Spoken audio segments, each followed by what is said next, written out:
Ben, it's an absolute displeasure to see me standing. Well, it's absolute. I will get to my question, however. Thank you for coming anyway. My displeasure. Now, I'll repeat the question that I sought to ask you. You have recently been discussing a lot about the history of the occupation of Palestine. I will call it that. I know you will oppose that, but I will call it that. The occupation of Palestine. The whole thing, right? Just to be clear? The entirety of Palestine. Thank you. You may accuse me of genocide if you wish. That is not my position. Sure, and I will, but go ahead. Anyway, so the point about the occupation of Palestine, you have released multiple videos. You have essentially made yourself the cheerleader of Israel in a lot of sort of Western media spaces. So I watched some of your videos about the conflict, and I found a number of inaccuracies. First of all, you describe in 1920, you refer to Jordan as part of Palestine historically. That has never been the case. There has never been a state of Jordan. British Mandate Palestine, yes. That is still not the case. Jordan has never been part or considered part of Palestine. The only time that Jordan has been considered adjacent to Palestine is part of sort of biblical mythology where Transjordan was a reason. That's wildly inaccurate. The That British mandate had a mandate over all of Palestine, and then they separated off Transjordan and handed it to the Hashemite Kingdom of Jordan. You will get your chance to reply. Let me finish. Now, the second point that you have phrased constantly and consistently, and it's quite a popular Zionist talking point, is the fact that the Arabs have rejected peace every time it was offered to them. Now, I would like, of course, there's been multiple times where peace has been offered, so let's discuss some of them. The Peel Commission. The Peel Commission entailed expelling multiple Arab families and multiple Arab communities, largely agrarian, from the land in order to create a Jewish state under a colonial authority. Now, I understand, of course, you are a Zionist, so you believe that's desirable. But for the Palestinian farmers, I can imagine they would not have enjoyed that. Number two, you mentioned that that after 1948, the Arabs had the chance to negotiate and make peace with Israel. Apart from the fact that in 1956, Israel invaded the Sinai in Egypt, unprovoked, purely due to the fact that President Nasir nationalized the Suez Canal. Then you claim that the 1967 war was a war of extermination. But if you will read any trusted and respected historian over the 1967 war, and perhaps you may even decide to read some of the books of Moshe Dayan about the actual conflict, where he describes that Israel actually provoked the conflict and there was no chance of the extermination of Israel. Then you claim that the 1973 war was a war of the destruction of Israel once again, which it was not. It was actually the reclaiming of the Sinai and the Golan Heights, which Israel has illegally occupied. So, you have lied multiple times. I can continue if you would wish, but I would like to ask you the question. When you lie, do you feel shame? Okay, so.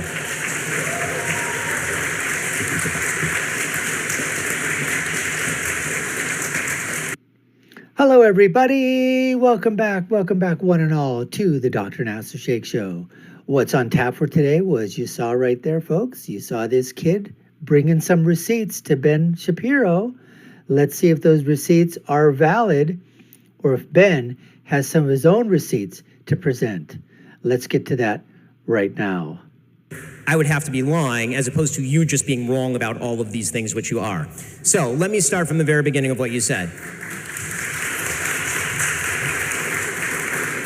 Let's try to go through the calendar. British Mandate Palestine was ruled by the British. They carved off Transjordan in 1920, and Transjordan was made into Transjordan with the Hashemite Kingdom, which, by the way, is not domestic to the actual area of Jordan. So if you're talking about a colonial outpost, Jordan would be it, since the Hashemite Kingdom has nothing to do with the actual Palestinian Arabs who are living in Transjordan. Talking about the Peel Commission. If the idea is that there would have to be a separation of populations in order to effectuate a two-state solution, which you deny, then I was right. Of course there was a deal on the table. The Jews accepted it. The Arabs rejected it. So you did not actually undermine my case. In his diary, there should be no deal in the first place. In his diary states. Hold on. I listened to your whole bullshit history for like 5 minutes here. So at least let me respond to it. Ben Shapiro basically said he... Listen, give chops to the kid for coming in with like his receipts and, you know, his interpretation of what was happening. You got to give chops to Ben for basically standing up, because this crowd is obviously, it seems to be obvious that they are certainly anti-Ben and anti-Israel. Anyways, let's continue.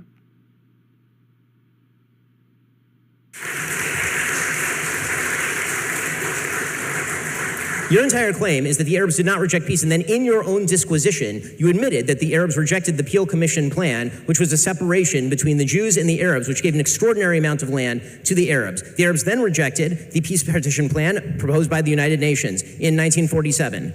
They then proceeded to reject the Oslo Accords in 93. After that, they rejected the Wye River Accords in 98. They rejected Ehud Barak's very generous offer in 2000. They rejected Olmert's very generous offer in 2008. Every single peace deal that has been proposed by Israel or anyone else has been rejected by the Arabs for a very simple reason, which was the very first question I asked you. You do not accept that there should be a Jewish state anywhere in this region. So as long as that's the case, there's literally nothing to argue about. You cannot simultaneously maintain the position there should not be a Jewish state anywhere in the region and then tell me that I'm wrong when I say that the Arabs will not accept a two-state solution. You yourself say that there should not be a two-state solution. That's what happens when you talk to so many people. The problem here is that I really don't think that the PLO, old PLO, new PLO, Hamas, I really don't think that they want a solution, because the leaders of these groups are sitting off in like Switzerland or Geneva or some far off country in their mansions for the monies that they've made, that have been given, the billions of dollars that have been given to Hamas and PLO. And their leaders are just basically, at the trough, drinking, at the gorge, basically, and living off of that money in lavish lifestyles, while they've got the grunts and the people on the ground that are doing the fighting, the terroristic thing, the dyings, the sacrifice, anything that they're doing at the behest of these people. And that's what's going on. So I don't think they every time peace has been offered, every time land has been offered, every time any type of a solution has come up, whether it's come to the United Nations or from the United States or from the West or from intermediary countries that are trying to engage in some type of dialogue with Hamas or with the Palestinian Liberation Organization at that time, or whoever is going to be representing the Palestinian people. Those people that come to the table do not want, I don't think they want peace, because they realize that it's better for them to continue fighting, and they can live their luxurious lifestyles in their multi-million-dollar mansions that they've siphoned off from the aid that's been given to them. You tell me one thing, folks. Name anything in the Gaza Strip. It's like 7 miles by 23, 25 miles wide. Or long by 7 miles wide. Size of Manhattan. And you're telling me that you can't find, show me one state-of-the-art hospital, one state-of-the-art library, one state-of-the-art IT infrastructure, computer structure, one state-of-the-art school system with state-of-the-art, computers and state-of-the-art lab facilities, everything state-of-the-art. Show me anything out there, highways, bridges, buildings. Tell me. What has been done with the billions and billions and billions of dollars that have been given to Hamas? It certainly hasn't gone to the Palestinian people. It certainly has gone to the people in Gaza, the West Bank. Absolutely not. Anyways, let's continue. So the first point I'll firstly address the last point that you made about the Palestine and whether there should be a Jewish state. The point you are making there is you're suggesting that the Arabs will not accept a Jewish state. Well, the reason that the Arabs would not accept the Jewish state is multifaceted. It's complex. Let me finish. So, the reason that it's multifaceted is due to a variety of dynamics. The Zionist movement arrived as a settler colonial project, and it is described as that. You can read the books of Jablonski. You can read Zionist literature from the early 20th century. It states that it was a colonial project. Now let's address the lies that you mentioned. Let's address the refutation that you made. In 1937, the Peel Commission, if you read the diaries of David Ben-Gurion, he explicitly states that the partition... Sorry. Shapiro, thank you, that the partition was a temporary move to ensure the conquest of the full land. In 1948, there had already been an intercommunal civil war in Palestine, which had seen Jewish defense forces versus the Arab forces. There was already a conflict that preceded 1948. To claim that the Arabs simply rejected the UN partition plan is once again ahistorical. You then make They literally rejected it. How could it be ahistorical if they literally rejected it? If there was a war beforehand, And once again, you just reject fundamentally the existence of the state of Israel, period. So how can... I attempted to interrupt you, I was told to silence. So I would ask you again, please shut up. My point now, I would like to continue. All right, give some chops to the kid, Ben before told him that he was, fed up with his BS lies or whatever. Kid comes right back because, yeah, Ben is interrupting, but he's getting kind of frustrated here as well. But listen, he's got to be able to take it. And I'm telling you what, this young man is bringing some receipts. He's talking about stuff. And so the question is going to be is to obviously fact check him or whatever. But there are things with Moshe Dayan and David Ben-Gurion and some of these people at that time, what they call the Zionists, wanting to basically colonialize, that area to become proper Israel at that time. So there's no doubt that the settling at that time and the basically opening up the, let's just say, the gates to allow Jewish people from around the world to enter, was certainly there. This did cause displacement of the Palestinians to be pushed out, and that is really the crux of the matter. Before all this, Arabs, Palestinians, Christians, they were all living in harmony together. But once this situation started to occur where immigration and this colonialization process was trying to begin, it certainly upset, the balance within the territory and just basically allowed more Jewish people to come in. And of course, that basically forced out. And were there atrocities and criminal acts and things that were done by those Jewish settlers that came in at that time to drive the Palestinians out? Of course there were. Was there retaliation by the Arabs on that? Of course there were. Anyways, let's continue.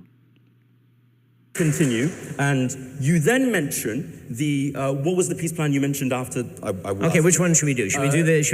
We finished 1948. What after? Okay, so there was the 2000 peace plan from Ehud Barak. There was the 2008 peace plan from Ehud Olmert. There's the pullout of Israel from Gaza Strip in 2005, handing it over to Hamas. Let's get the next person up now. All right. Thank you very much.